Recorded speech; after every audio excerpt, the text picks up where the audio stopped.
2020 ലോകകപ്പിൽ ന്യൂസിലൻഡിനെതിരെ അഫ്ഗാനിസ്ഥാന് അട്ടിമറി ജയം. അഫ്ഗാനിസ്ഥാൻ ഉയർത്തിയ 159 റൺസ് ലക്ഷ്യമിട്ടിറങ്ങിയ ന്യൂസിലൻഡ് 75 റൺസിന് പുറത്താവുകയായിരുന്നു. രണ്ടാമത്തെ മത്സരത്തിൽ ശ്രീലങ്കയ്ക്കെതിരെ ബംഗ്ലാദേശിന് 2 വിക്കറ്റ് ജയം.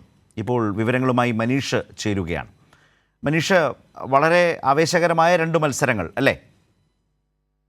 ഇന്ന് നടന്ന ലോകകപ്പ് 2020 ക്രിക്കറ്റ് മത്സരത്തിൽ ആദ്യ കളിയിൽ അഫ്ഗാനിസ്ഥാൻ 84 റൺസിൻ്റെ അട്ടിമറി വിജയമാണ് ന്യൂസിലാൻഡിനെതിരെ നേടിയത്. ആദ്യം ബാറ്റ് ചെയ്യാനിറങ്ങിയ അഫ്ഗാനിസ്ഥാൻ നിശ്ചിത ഓവറിൽ, അതായത് 20 ഓവറിൽ 6 വിക്കറ്റ് വഴങ്ങി 159 റൺസാണ് നേടിയത്. അഫ്ഗാൻ താരങ്ങളായിട്ടുള്ള റഹ്മാനുള്ള ഷുർബാസ് 56 പന്തിൽ നിന്ന് 80 റൺസും ഇബ്രാഹിം സദ്രാൻ 41 പന്തിൽ നിന്ന് 44 റൺസുമാണ് നേടിയത്.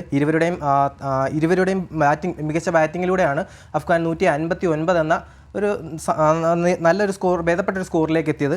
എന്നാൽ മറുപടി ബാറ്റിങ്ങിന് ഇറങ്ങിയ ന്യൂസിലാൻഡ് ആദ്യം മുതലേ ബാറ്റിങ്ങിൽ നല്ല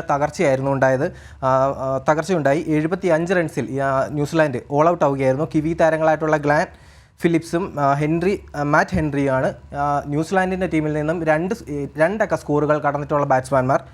അഫ്ഗാന് വേണ്ടി ക്യാപ്റ്റൻ റാഷിദ് ഖാനും ഫസലും 4 വിക്കറ്റ് വീതം വീഴ്ത്തിയിട്ടുണ്ട്. എന്നാൽ അതേസമയം രണ്ടാം മത്സരത്തിൽ ശ്രീലങ്കയ്ക്കെതിരെ ബംഗ്ലാദേശിന് 2 വിക്കറ്റ് ജയമാണ് നേടിയിരിക്കുന്നത്.